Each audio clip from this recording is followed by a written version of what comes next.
학교 가는 길 생각 중독 코어 레슨 공포. 내가 먼저 하고 싶은 이야기는 중학교 1학년이던 라떼나 2022년 현재 호모 메타버스 알파 세대 아이들이나 생각 중독 패턴은 같다는 것이다. 그래서 삶의 변화를 위해서는 자기 삶의 책임을 느끼고 생각 중독의 궤도에서 벗어나야 한다는 것이다. 우리는 자기만의 라이프 스타일을 말한다. 그러나 기존의 사회적 규정과 가치를 벗어나 독자적 삶을 살아갈 용기가 없다면 자발적 자기수련으로 노력해야 한다. 선을 넘지 말아야 한다고? 그렇지 않다. 우리의 삶과 교육에 대해 뭘 모르는지를 생각해야 한다. 안전함이 울타리에 가두는 상태가 아닌지 점검해 보아야 한다. 우리의 갇힌 짐승은 자유롭지 못하다. 무지한 짐승들은 자기 합리화에 빠져 노예적으로 살게 된다.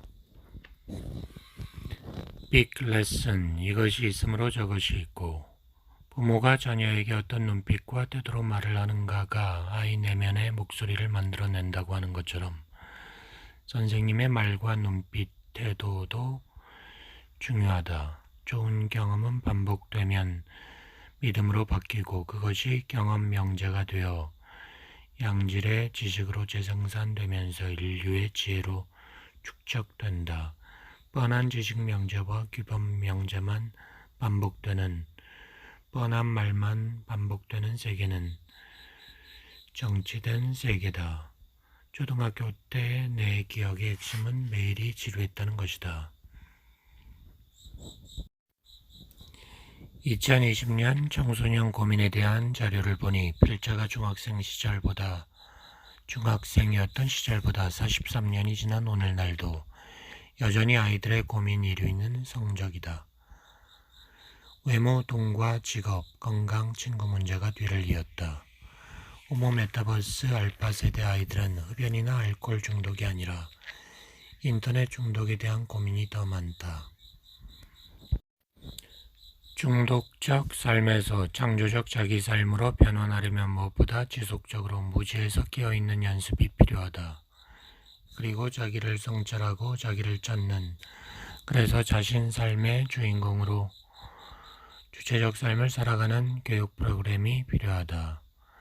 필자는 그 대안을 법륜 스님이 이끄는 정토회의 불교대학 수업과 금강경 강의를 통해 학습한 연기법과 매일 새벽 108배 수행기도에서 힌트를 얻었다. 욕망이 있으므로 중독적 사고가 있고 중독적 사고가 없으면 욕망도 없다는 것은 결국 상을 짓지 말고 나라고 할 것이 없다는 무상과 무아의 지혜이다. 만일 내가 나라고 할 만한 것이 없다면 너와 나를 구분하는 것으로부터 시작되는 상처, 열등감, 소외, 수치심과 같은 중독적 사고의 핵심 개념을 해소할 수 있다. 너와 나를 구분하는 한 생각을 달리 생각하는 것만으로 문제는 해결된다. 나는 너다. 그리고 너는 나다. 너와 내가 하나인데 다름이 어디 있겠는가. 굳이 중독 매체에 의존하지 않아도 그냥 내 안으로 나를 보듬듯 너를 보듬으며 사랑하면 그만이다. 1교시 국어시간, 그 레슨, 수치심과 열등감. 수치심을 느낀 사람들은 변화를 포기하고 자기의 생각에 빠져들며 희망이 없다는 부정적 생각으로 현실 도피에 몰입한다.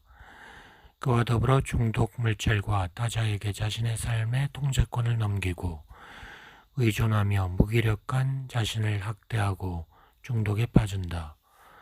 국어시간 소아마비 명자에게 쏟아진 국어 선생님의 인신공격은 왜 우리가 유년기에 부모나 환경으로부터 형성된 생각 중독에서 병적인 중독적 사고로 인해 삶을 파괴하는지를 보여줬다. 국어 선생은 사이코야라고 툭 털고 관점을 바꾸어 생각했다면 비극은 막을 수 있었을지 모르나 우린 아직 시선을 돌려 관점을 바꾸기엔 미력한 중학교 1학년 사춘기 소녀들이었다. 시선의 방향은 곧 삶의 관점이 된다는데 비극의 씨앗이 있었다. 감각과 지각과 상징이 통합되는 인간의 생각은 어쩌면 두뇌 세포 원자 배열의 하나의 패턴일 수 있지만 생각이 강박적인 반복을 계속하면 바로 생각 자체가 하나의 패턴을 가지게 되고 관점이 고정된다. 세상은 서로의 관계 속에 존재하는 관점들의 총체인 동시에 서로 다른 시선과 관점의 집합이다. 고정된 세계도 없다. 끊임없이 변화되는 느리거나 빠른 속도의 세계의 상태만 있을 뿐 그것을 보는 시선이 바로 관점을 만들기 때문이다. 우리는 함께 있지만 완벽하게 소통할 수 없다. 2교시 생물시간 코어레슨 불안. 불안은 소리 소문 없이 우리 마음속으로 들어오는 불청객이다. 차라리 사나운 개와 골목길에 직면했을 때 느끼는 공포는 신사적이다.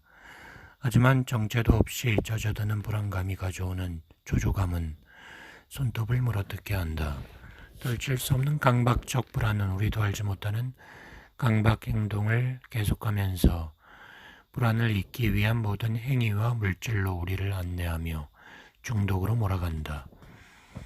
찬도와 내가 느낀 불안과 긴장과 두려움은 우리가 대적할 수 없는 막강한 힘, 귀신이나 무서운 어른이나 전쟁과 같은 엄청난 재앙에 대한 공포가 아닌 수치스러운 감정을 반복하면서 사람들에게 놀림감이 되거나 무기력한 자신과 대면하는 것에 대한 불안이었을지 모른다. 우리가 불안과 공포에 대한 두려움에 사로잡혀 무기력해지면 내가 아닌 다른 사람과 시스템과 사물과 다른 무엇인가의 통제권을 넘기게 되고 그 순간 악몽은 시작된다.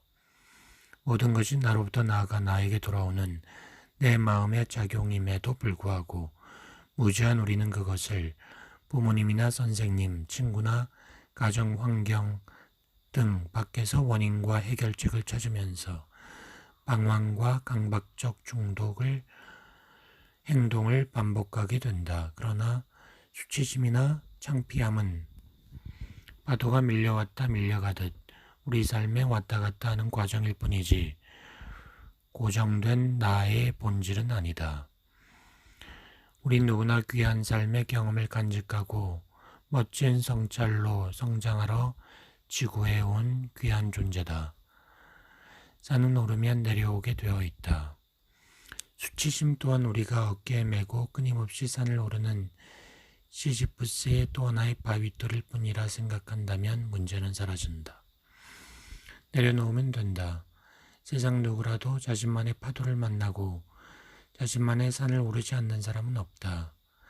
그냥 파도가 오가고 산을 오르고 내리고의 일름일량의 리듬 자체가 삶이라고 편안히 받아들인다면 화날 일도 불안할 일도 없다. 하지만 어린이들에겐 매일매일의 사건 자체가 온 인생임은 물론 사고의 극단성으로 다른 여지를 생각하지 않기에 부정적인 중독적 사고에 심하게 사로잡히고 휘둘린다. 빅 레슨. 모든 것은 나로부터 나아가 나에게 돌아오는 나의 마음의 작용. 우리 사회가 사람들의 중독적 습관으로 거대한 비즈니스를 벌이고 있는 중독 자본주의 시대라 말하는 데이비드 코트라이트 박사는 그에 져서 중독의 시대에서 사람들이 중독에 취약해지는 요인으로 유전적 변이, 스트레스, 어린 시절 학대나 방관 등 환경을 든다. 질병에 대한 불안으로 약물을 과다 복용하는 것 또한 사로잡힘이라고 할 수 있다. 1990년대 청소년들이 담배와 술, 가스 흡입으로 수치스러움을 뒤로 숨겼다면 지금의 아이들은 스마트 디지털 기기의 메타버스 플랫폼과 전자담배와 술, 펜타닐 같은 진통제를 중독 물질로 대체하며 숨는다. 우리가 인정 욕구에 매달리며 중독적 삶을 선택하고 살기 전에 중요한 것은 존중이다. 3교시 물상 시간 코어 레슨 피해의식 강수권 선생님에게 왕복으로 뺨을 30대 정도 맞았을 즈음일까. 나는 정신을 잃었다. 눈을 뜨니 걱정 가득한 가정선생님 얼굴이 내 얼굴 위로 들어왔다.